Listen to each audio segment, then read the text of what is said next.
Hello students, good morning. Students, आज हम exercise 5.3 का क्वेश्चन नंबर 4 सॉल्व करेंगे। इसमें आपको एक नई प्रकार की समस्या आपको दी गई है। इसमें दिया गया है 636 मतलब 636 योग प्राप्त करने के लिए इस एपी के कितने पद लेने चाहिए।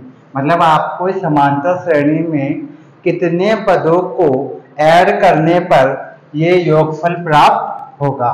ठीक है, इसके अंदर आपको n की वैल्यू ज्ञात करनी है। ठीक है, देखिए कैसे ज्ञात करेंगे। यहाँ पर प्रथम पद आपको दिया गया है 9। इस समांतर श्रेणी में जो फर्स्ट जो टर्म है वो 9 है। ठीक है, तो a का मान हो गया 9। Sn आपको योगफल भी दिया गया है 636, ये आपको योगफल दिया गया है। अब चूंकि आपको समांतर श्रेणी ज्ञात है, इसलिए इसमें हम d की वैल्यू मतलब सार्वंतर जो होता है वो हम ज्ञात कर सकते हैं। तो यहाँ d कैसे ज्ञात करेंगे हम, d इक्वल होता a2 माइनस a1। तो सेकेंड नंबर वाली जो टर्म होती है उसमें से फर्स्ट नंबर वाले टर्म को माइनस करके हम d की वैल्यू ज्ञात करेंगे। तो जगह d इक्वल टू 17 माइनस 9, तो हो जाएगा d इक्वल टू 8। ठीक है, अब देखिए आपके पास प्रथम पद है, योगफल है और d की वैल्यू आपको ज्ञात है। अब इसमें आपको n की वैल्यू ज्ञात करनी है कि कितने नंबर्स को ऐड करने पर, मतलब कितने टर्म्स को ऐड करने पर आपको योगफल ये प्राप्त होगा। ठीक है, इसमें n का मान आपको ज्ञात करना, इसलिए इसमें हम योगफल वाले फार्मूले को काम में लेंगे। ये आपको योगफल दिया गया है। अब योगफल के भी दो फार्मूले होते हैं। एक फार्मूला वो होता है जिसमें d काम में आता है और दूसरा फार्मूला वो होता है जिसमें अंतिम पद काम में आता है। तो अभी हम इस क्वेश्चन के अंदर d वाले फार्मूला काम में लेंगे क्योंकि इसके अंदर आपको d का मान ज्ञात है। ठीक है, तो लिखेंगे यहाँ पर n/2 into 2a plus n-1 into d equal to होता है Sn। ये योगफल का फार्मूला होता है जैसे कि आप जानते हैं, और आपको इसमें योगफल पहले से ही ज्ञात है, इसीलिए मैंने इसके अंदर योगफल को राइट साइड में लिख दिया कि हमें Sn की वैल्यू ज्ञात है। अब देखिए n का मान आपको ज्ञात करना है, जैसे n के स्थान पर n/2 ऐसे कैसे 2a, तो 2 इंटू अब यह लिखा हुआ a, तो a का मान आपको दिया गया है 9, मैंने लिख दिया 9 प्लस ब्रैकेट में n का मान हमें ज्ञात करना, जैसे n की जगह पर n का n ही रहेगा, -1 इंटू में d। अब d का मान क्या ज्ञात किया था हमने 8, क्या लिखेंगे 8 ब्रैकेट बंद। अब Sn मतलब योगफल कितना आपके पास 636। अब देखिए इसको हम सॉल्व करते हैं। ठीक है, अब देखो n/2 का n/2, क्योंकि n के अंदर 2 का डिवाइड होगा नहीं, इसलिए यहाँ पर इन दोनों का हम मल्टीप्लाई करेंगे, कितना प्राप्त होगा 18 प्लस यहाँ पे n में से 1 माइनस होगा नहीं, इसलिए हम इस 8 का मल्टीप्लाई n से भी कर लेंगे और 1 से भी कर लेंगे। 8 का मल्टीप्लाई n से करेंगे तो जगह 8n माइनस 8 इक्वल टू 636 ऐसे कैसे। ठीक है, अब देखिए n/2 इंटू यहाँ पर ऐड सब्ट्रैक्शन जो भी हो रहा, घटाव हो रहा या ऐड हो रहा, जो भी हो रहा हम कर लेते हैं। अब देखिए 8n, यहाँ पे n वाले एक ही टर्म है, जैसे 8n का 8n। अब यहाँ पे नंबर 18 भी है और 8 भी है, इन दोनों में क्या होगा घटाव हो जाएगा, तो 18 में से 8 माइनस होगा, कितना बचेगा प्लस का 10 इक्वल टू 636। ठीक है, यहाँ तो कोई दिक्कत है, समझ में आ गया, साफ कर दे इस साइड से। ठीक, अब देखिए आगे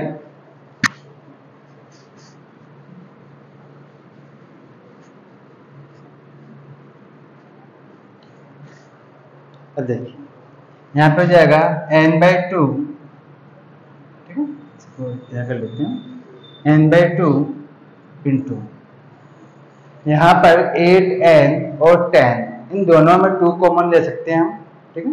2 कॉमन हम इसलिए ले रहे हैं क्योंकि आपका 2 से 2 कट जाएगा आसानी से और हमें बच्चे गुणा करने की आवश्यकता नहीं होगी।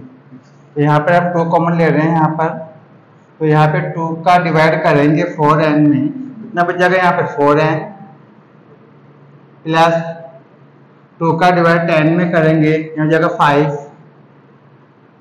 Equal to 636। अब देखिए यहाँ 2 से 2 कट जाएगा, ठीक है, इसीलिए हमने 2 को कॉमन लिया था बाहर। अब देखिए यहाँ पे क्या बच गया n, यहाँ हो गया 4n प्लस 5 इक्वल टू 636। अब n का मल्टीप्लाई करेंगे ब्रैकेट वाले टर्म से, तो n का मल्टीप्लाई यहाँ करेंगे तो जाएगा 4n स्क्वायर प्लस n का मल्टीप्लाई 5 से करेंगे तो जाएगा 5n इक्वल टू 636। अब इसको हम लेफ्ट साइड लेके आएंगे क्योंकि ये एक द्विघात समीकरण तैयार हो जाएगा हमारा। यहाँ जगह 4n square plus 5n minus का 636 इक्वल टू 0। ये हमारा एक द्विघात समीकरण तैयार हो गया। अब द्विघात समीकरण को हल करने के लिए मैंने आपको 2 मेथड बताए थे पिछली क्लास के अंदर। एक बताया था जिसमें हम फैक्टर करके सॉल्व करते हैं और दूसरा मैंने बताया था जिसमें हम फार्मूले को काम में लेते हैं, इसे हम बोलते हैं द्विघाती सूत्र, ठीक है।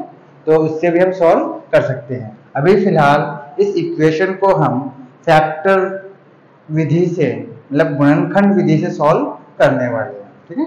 अब देखिए कैसे करेंगे, साफ कर दें। अब देखिए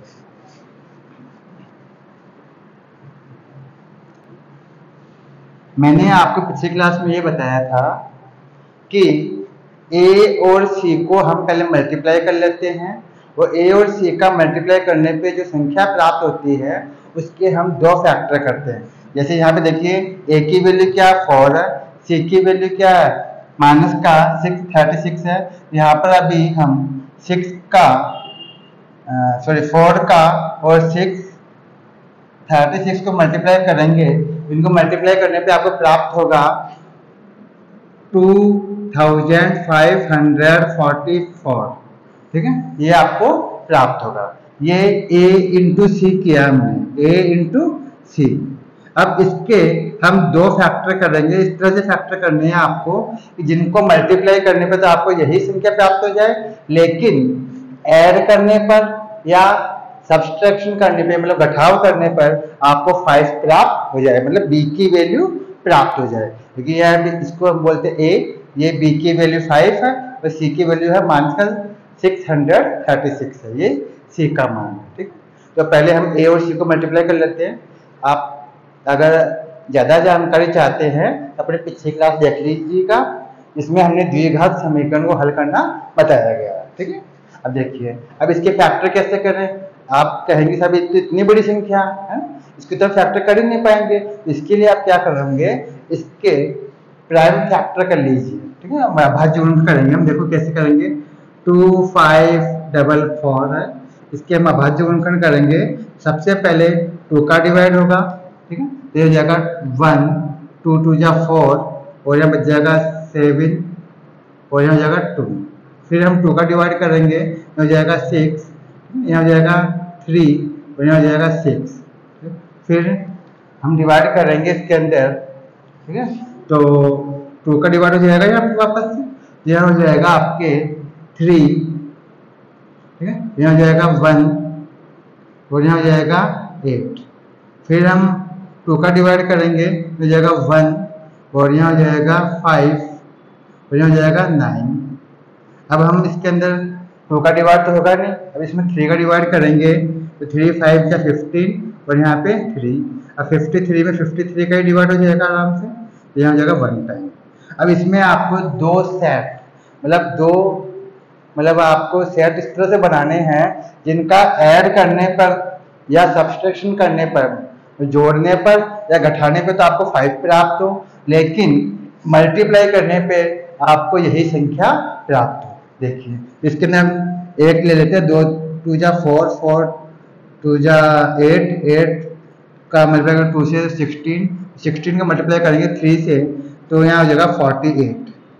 इन सबको मल्टीप्लाई करने पे कितना प्राप्त होगा 48। और यहाँ 53 जो अकेला सिंगल अंक है इसको हम अलग से ले लेते हैं।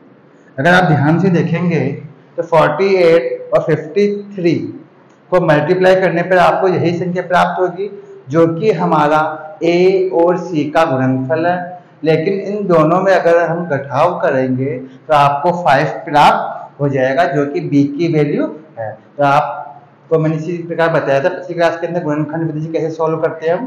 तो इसके हम फैक्टर करेंगे तो क्या हो जाएगा, यहाँ जाएगा 4n², ठीक है, प्लस का 53 n माइनस का 48 n माइनस 636 इक्वल टू 0। ये हमारा रफ काम था, इसे हम साफ कर देते हैं। ठीक है, समझ में आया कैसे है।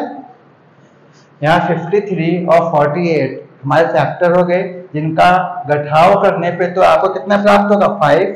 और इन मतलब 53 को और 48 को आप मल्टीप्लाई करेंगे तो आपको ये 2544 प्राप्त हो जाएगा जो कि a और c का मल्टीप्लाई करने पे गुणनफल प्राप्त हुआ। अब देखिए, अब हम यहाँ पर स्टार्टिंग की जो 2 टर्म्स है इनमें अलग कॉमन लेंगे और इन दोनों टर्म्स में अलग कॉमन लेंगे। ठीक है, इन दोनों कॉमन क्या आ रहा है आपके यहाँ पे n कॉमन आ रहा है। ठीक है, यहाँ लेंगे n और n का डिवाइड में करेंगे कितना प्राप्त होगा 4n प्लस n का डिवाइड यहाँ करेंगे 53 माइनस का माइनस, इन दोनों में हम 12 कॉमन ले सकते हैं। ठीक है, इन दोनों 12 का डिवाइड हो जाएगा आसानी से, तो हो जाएगा 12 का डिवाइड 48 में करेंगे तो यहाँ हो जाएगा 4n। अब 12 का डिवाइड इसमें करेंगे तो यहाँ जाएगा 53। 12 5 जा 60 बच गया 3 और 12 3 जा 36। इस तरह से आ जाएगा प्लस का 53। ठीक है, इक्वल टू 0। प्लस का क्यों आएगा क्योंकि माइनस माइनस क्या हो जाएगा प्लस हो जाएगा। ठीक है, अब दोनों ब्रैकेट आपके सेम आ गए, मतलब यहाँ तक आप क्या सही है।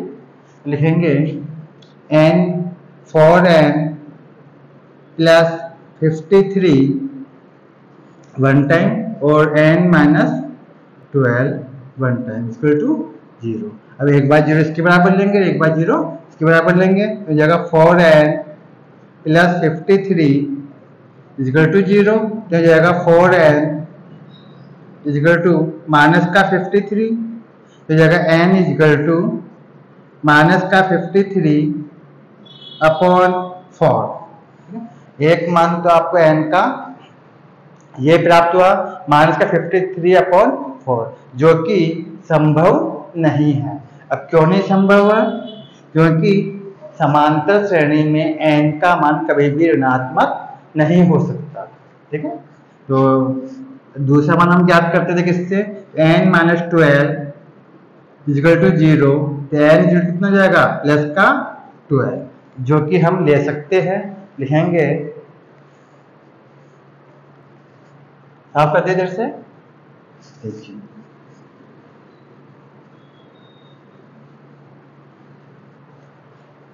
अब लिखेंगे चूंकि n का मान, ठीक है, समांतर श्रेणी में n का वैल्यू होती है तो n का मान ऋणात्मक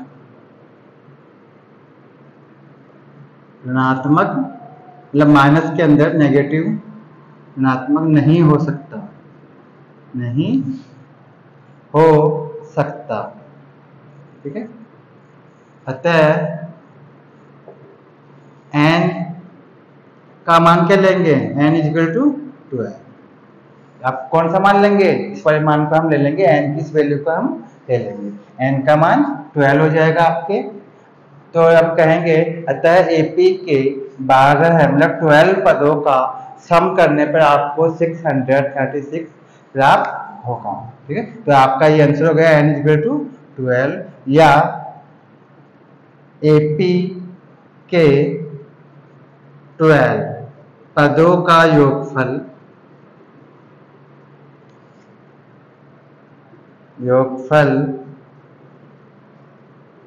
636 प्राप्त होगा।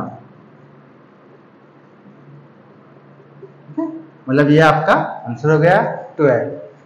ठीक है, आपको इसमें यही दिया गया था कि कितने पदों को ऐड करने पर आपको 636 योगफल प्राप्त होगा। हमने बता दिया कि यहाँ पे 12 पदों को मतलब 12 पदों को ऐड करने पर आपको ये योगफल प्राप्त हो जाएगा।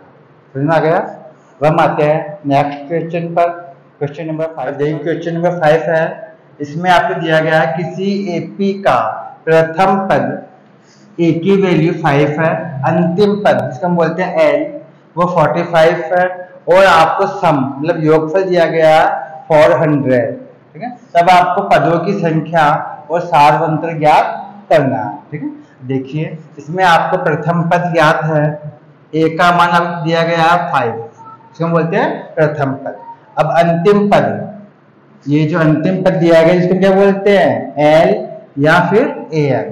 ठीक है, कहेंगे एल या ए एन का जो मान है वो दिया गया 45, एल फॉर लास्ट पद यानी अंतिम पद ए एन, इसका आपको नंबर भी ज्ञात करना है। इसके अलावा आपको एस एन मतलब सम दिया गया है वो दिया गया 400। ठीक है, अब आपको ज्ञात क्या करना है इसके अंदर, एक तो पदों की संख्या यानी n की वैल्यू और एक सारवंतर यानी d की वैल्यू। आपको इसके अंदर एक तो n और d, ठीक है, आपको ज्ञात करना क्वेश्चन मार्क। ठीक है, ये आप ज्ञात करना। अब देखो कैसे ज्ञात करेंगे हम। देखिए आपको इसके अंदर योगफल दिया गया है, अंतिम पद भी आपको दिया गया है और प्रथम पद भी आपको ज्ञात है। तो क्यों ना हम पहले एसएन वाले फार्मूले को काम में ले लें। ठीक है, क्योंकि आपको अंतिम पद भी ज्ञात है प्रथम पद भी ज्ञात है, तो हम आसानी से डी की वैल्यू सॉरी एन की वैल्यू हम ज्ञात कर सकते हैं। देखिए हम लिखेंगे यहाँ कर लेते हैं। आपको एक फार्मूला बताया था मैंने, n/2 इंटू ब्रैकेट में a प्लस ए एन या एल भी कर सकते हैं यहाँ पर, इक्वल टू होता है एस एन। ये फार्मूला बताया था मैंने आपको योगफल के लिए इस तरीके से, ये वाला। अब देखिए इसमें आपको ए का मान ज्ञात है, ए एन मतलब अंतिम पद आपको ज्ञात है, योगफल भी आपको ज्ञात है। ठीक, तो इस फार्मूले से हम एन की वैल्यू आसानी से इसमें ज्ञात कर सकते हैं, इसीलिए हमने पहले ये फार्मूला काम में लिया। ठीक है, अब देखिए एन का मान आपको ज्ञात है नहीं, तो n/2 ऐसे कैसे ए, तो ए का मान क्या आपके पास में 5 लिख गया 5। ठीक है, प्लस ए एन मतलब अंतिम पद इसका हमें नंबर ज्ञात नहीं है, वो कितना 45 इक्वल टू एस एन मतलब योगफल कितना दिया गया आपको पास 400। ठीक है, अब देखिए n/2 इंटू इन दोनों में ऐड होगा, ऐड करने में कितना प्राप्त होगा आपको 50, कितना गया 50 इक्वल टू 4। 2 का डिवाइड 50 में करेंगे कितना टाइम जाएगा 25 जगह n इंटू 25 इक्वल टू 400। ठीक है, यहाँ कर लेते हैं, इसी को आगे कर लेते हैं। अब देखिए अब 25 को हम राइट साइड लेके जाएंगे, इसका जगह डिवाइड के रूप में जाएगा, तो जगह n इक्वल टू 400 अपॉन 25 तो जगह n इक्वल टू, इसमें 25 का आप डिवाइड करेंगे 400 में तो आपको प्राप्त होगा 16। क्या प्राप्त होगा आपको 16 प्राप्त हो जाएगा। ठीक है, तो हमने ये n की वैल्यू ज्ञात कर ली इस तरीके से। ठीक है, यहाँ तक समझ में आ गया। हमने योगफल वाले फार्मूले को काम में लिया और इसमें आपको a का मान भी ज्ञात है, an का मान भी ज्ञात है और योगफल भी आपको ज्ञात है। इस फार्मूले से हमने पहले n की वैल्यू ज्ञात कर ली। ठीक है, अब आपको इसमें d का मान भी ज्ञात करना है। अब चूंकि आपको a n का मान ज्ञात है इसलिए हम a n वाले फार्मूले को भी काम में ले लेंगे। साफ कर दें यहाँ तक।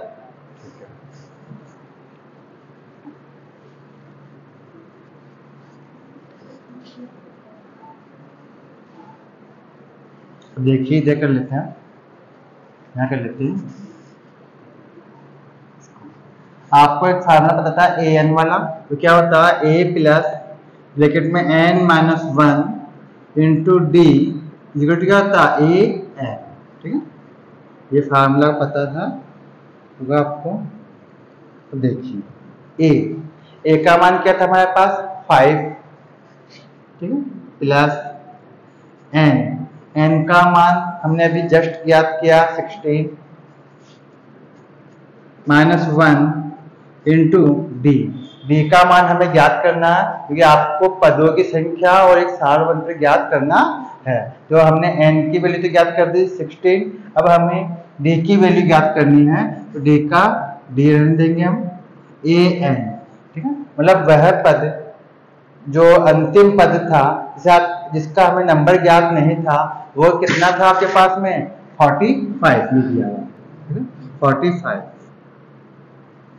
यहाँ हो जाएगा 5 प्लस 16 में से 1 माइनस करें कितना हो गया 15 और d इक्वल टू 45।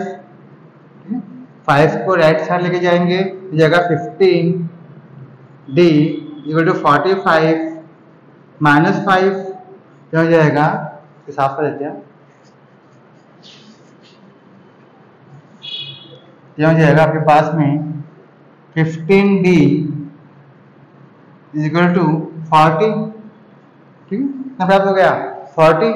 अब इस d की वैल्यू ज्ञात करेंगे तो 15 को राइट साइड लेके जाएंगे तो जाएगा d इक्वल टू 40 अपॉन 15। अब इन दोनों में डिवाइड हो जाएगा 5 से, हम करेंगे d इक्वल टू 8 अपॉन 3। 5 8 जा 40 और 5 3 जा 15। ठीक है, तो हमने n की वैल्यू भी ज्ञात कर ली और d की वैल्यू भी ज्ञात कर ली। तो लिखेंगे अतः n की वैल्यू तो कितनी आई थी पास 16 और d की वैल्यू हमने ज्ञात की है 8 अपॉन 3। ठीक है, ये आपकी दोनों इस तरीके से आंसर समझ में आ गया, कोई दिक्कत है? ठीक है, अब हम आते हैं क्वेश्चन नंबर 6 पर। देखिए अब क्वेश्चन नंबर 6 पे आते हैं हम। इसमें आपको एक एपी के प्रथम और अंतिम पद, मतलब एक तो ए की वैल्यू और एक एल की वैल्यू आपको ज्ञात है। इसमें दिया गया प्रथम और अंतिम पद क्रमशः 70 और 350 है। यदि सार्वंतर जो डिफरेंस है वो 9 हो, इसमें कितने पद है? मतलब एक तो आपको n की वैल्यू ज्ञात करनी है और इनका योग क्या है, मतलब एक आपको सम ज्ञात करना है। ठीक है, अब देखिए इस एपी के अंदर प्रथम पद a, तो a की वैल्यू आपको दे रखी है 17। ठीक है, और अंतिम पद जिसको बोलते हैं l या an, ठीक है, वो आपको दिया गया है 350, मतलब 350। और आपको इसमें सार्वंतर में जो डिफरेंस होता है एपी के टर्म्स के अंदर वो कितना दिया गया है d का मान दिया गया है 9। ठीक है, अब आपको इसके अंदर एक तो पदों की संख्या, मतलब कितने पद है, पदों की संख्या और एक योगफल, दो चीज ज्ञात करनी है। इसमें आपको एक तो n और Sn, ठीक है, आपको इसमें ज्ञात करना है। ठीक है, अब देखिए आपके पास a का जो मान है वो दिया गया है 17, an भी आपको ज्ञात है, d की वैल्यू भी ज्ञात है। तो क्यों ना हम पहले an वाले फार्मूले को काम में लेकर के n का मान ज्ञात कर लें। ठीक है, तो हम देखिए कैसे ज्ञात करेंगे। यहाँ पर देख लेते हैं। देखिए आपको ए एन वाला फार्मूला याद होगा, ए प्लस ब्रैकेट में एन माइनस वन इंटू में डी इक्वल क्या होता है ए एन। इस फार्मूले से हम पहले n का मान ज्ञात कर सकते हैं, क्योंकि आपको a का मान दिया गया है, a का मान आपको ज्ञात है, a n का मान भी आपको ज्ञात है और d का मान भी आपको ज्ञात है, ठीक है। इसलिए तो देखिए a का मान क्या है यहाँ पर 17 प्लस n का मान हमें ज्ञात है नहीं, मैंने पहले ही बता दिया कि n का मान हमें ज्ञात करना है, ठीक है। तो n के स्थान पर n का n minus one into D, D का मान क्या है आपके पास 9, तो 9 इक्वल टू ए एन, मतलब अंतिम पद या वह पद जिसका आपको नंबर ज्ञात करना है, तो वो है 350 ना 353। अब देखिए 17 को हम राइट साइड के जाएंगे तो जाएगा n माइनस वन इंटू में 9 इक्वल टू 350 माइनस का 17 या प्लस का था 17, राइट साइड जाएगा तो माइनस को जाएगा, जगह n माइनस वन इंटू में 9 इक्वल टू, अब 17 को हम माइनस करेंगे 350 में से, तो आपको कितना प्राप्त हो जाएगा यहाँ पर, तो यहाँ आपको प्राप्त हो जाएगा 333, ठीक है 333 प्राप्त हो जाएगा। अब यहाँ पे जो 9 है इसको हम राइट साइड लेके जाएंगे, डिवाइड में हो जाएगा, तो जाएगा n माइनस वन, यहाँ कर लेते हैं इसी के आगे, तो जाएगा n minus one equal to 333 upon 9, ठीक है। तो जाएगा n minus one equal to 9 का डिवाइड करेंगे 333 के अंदर हो जाएगा 3, ठीक है, और यहाँ हो जाएगा 6 और यहाँ हो जाएगा 7, ठीक है 37 प्राप्त हो जाएगा आपको। अब 1 को लेके जाएंगे तो जाएगा n इक्वल 37 प्लस 1, तो जाएगा n इक्वल टू 38, ठीक है। एक आंसर तो आपके ये प्राप्त हो गया n की वैल्यू, ये आपको n का मान भी याद करना था, इसमें n का मान कितना प्राप्त होगा 38, ये हमने प्राप्त कर लिया, ठीक है। अब आपको इसके अंदर योगफल भी ज्ञात करना है, ठीक है। जो योगफल हम कैसे ज्ञात करेंगे, आपको यहाँ पर अंतिम पद भी ज्ञात है और d का मान भी ज्ञात है, तो आप चाहें तो अंतिम पद वाले मतलब l वाले फार्मूले को भी काम में ले सकते हैं और आप चाहें तो d वाले फार्मूले को भी काम में ले सकते हैं योगफल ज्ञात करने के लिए, ठीक है। तो अभी फिलहाल हम l वाले फार्मूले को काम में लेंगे, इससे आसानी से हमारा योगफल भी ज्ञात हो जाएगा, क्योंकि हमने n का मान तो ज्ञात कर ही लिया, जो कितना आया 38 प्राप्त हुआ, अब हम आसानी से योगफल ज्ञात कर सकते हैं, ठीक है। साफ कर दे इसको, समझ में आ गया, ठीक। अब देखिए यही साफ कर देते हैं।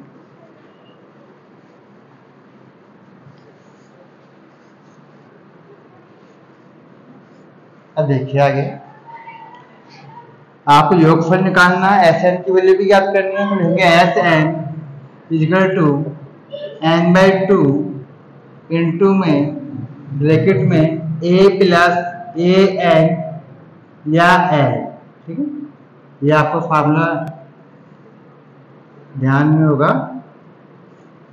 अब देखिए इसको भी कर देते हैं इस तरीके। अब एस एन कितने पदों का योगफल ज्ञात करना, हमने अभी जस्ट n का मान ज्ञात किया था, तो हमें प्राप्त हो रहा 38, कहेंगे एस 38 जब 38 पदों का योगफल n, इसका मान कितना 38 अपॉन 2 इंटू a, तो a का मान कितना के पास में 17, लिख दिया 17 प्लस ए एन, तो ए एन का अर्थ है अंतिम पद, जो कितना था के पास 350, तो 350 हो जाएगा एस 38 इक्वल टू 2 का डिवाइड करेंगे 38 में तो मुझे 19 इंटू इन दोनों में ऐड करोगे आप तो आपको प्राप्त होगा 367। अब इन दोनों का मल्टीप्लाई करेंगे तो हो जाएगा S38 इक्वल टू, तो आपको करना 6,973। ठीक है, ये आपके आंसर प्राप्त। ठीक है, मैं समझ में आ गया होगा आपको। ठीक है, नेक्स्ट क्लास में फिर मिलेंगे नेक्स्ट क्वेश्चन के साथ। नमस्कार।